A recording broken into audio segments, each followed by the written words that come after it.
Eu já vou direto para Brasília, porque tem um assunto urgente agora sobre o deputado federal Hélio Lopes, que protocolou uma representação, né, Bruno, na Procuradoria-Geral da República, denunciando um rombo no Ministério da Educação. Inclusive, esse vídeo que nós falamos ontem aqui em tempo real está bombando nas nossas redes sociais da Jovem Pan, com mais de 1 milhão de visualizações no TikTok e no Instagram. E a gente vai continuar repercutindo esse assunto agora com esse protocolo do Hélio Lopes. Não é isso, Bruno?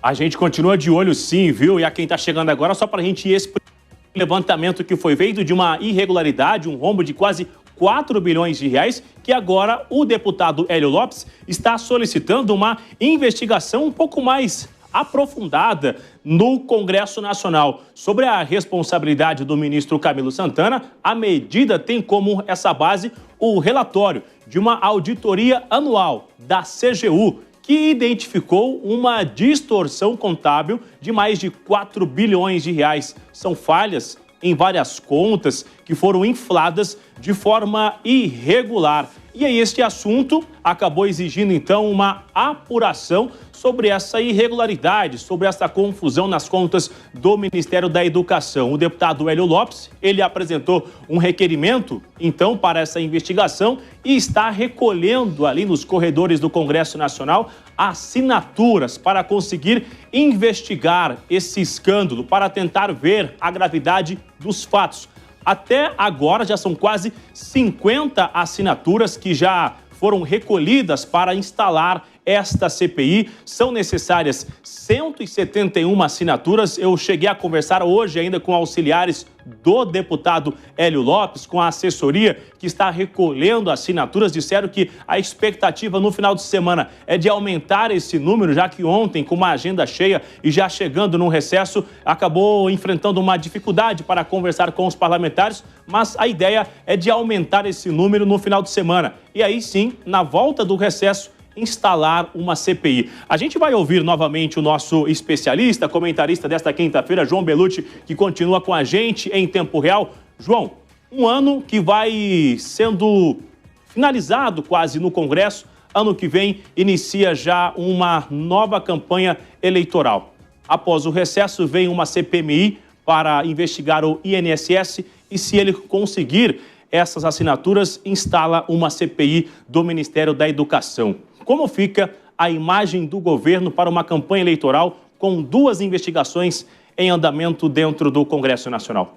Veja, Bruno, sempre acaba chamuscando um pouco o governo da situação atual quando você tem essas investigações. Mas como você até mencionou num comentário anterior, é importante lembrar que essas CPIs, hoje em dia, servem muito para o deputado, para o parlamentar fazer o seu recorte, né, o seu rios, postar ali, e não tem muita efetividade.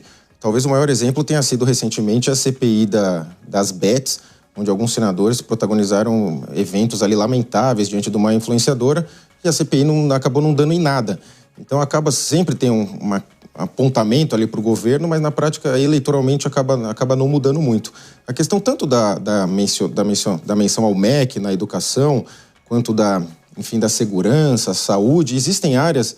A maior parte dessas áreas, o orçamento ele é todo carimbado e você tem, às vezes, o município ele tem até dificuldade em gastar, mas ele precisa gastar na pasta da educação, da saúde, enfim, porque assim determina a legislação. E aí acaba abrindo um leque muito grande para a corrupção. Vamos lembrar que todas essas contratações do MEC e dos demais ministérios acabam sendo por licitações. E essas licitações são, evidentemente, fiscalizadas por amostragem. Seria impossível fiscalizar todas as licitações do Brasil. Então, certamente, o MEC é mais um desses colossos da estrutura federal que fatalmente terá muita corrupção. Esperamos que a CPI avance, mas que pelo menos que ainda que não avance, tenha um relatório robusto, que é o que, no final das contas, tem feito essas CPIs. Entrega o relatório para o MP e para a Polícia Federal para que eles avancem numa investigação mais profunda.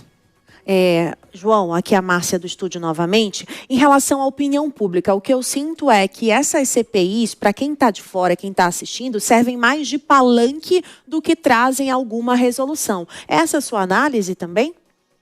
Realmente, Márcia, a das bets talvez tenha sido a mais simbólica pela questão de que foi uma grande influenciadora fazer o depoimento e os senadores estavam mais preocupados em fazer vídeos mostrando eles com a influenciadora para navegar no engajamento deles. Infelizmente, opera-se no Brasil, não só no Brasil, na prática da política mundial, uma questão de deputados e senadores que são ativistas digitais. Eles entendem pouco da burocracia ou têm pouco interesse, mas são muitos postadores de notícia. O que a gente mais vê é parlamentar, ele põe a sirenezinha, escreve urgente, urgente, e ele fala alguma notícia. Sendo que esse é o trabalho da mídia, o trabalho do parlamentar, ele envolve muito mais burocracia, planilha, máquina pública, do que de fato redes sociais. Mas como ele busca o engajamento para tentar converter isso em votos. A opinião pública tem que ficar bem de olho em quem está trabalhando muito na rede social e pouco lá realmente no Congresso. Obrigada, João Belutti, pela análise.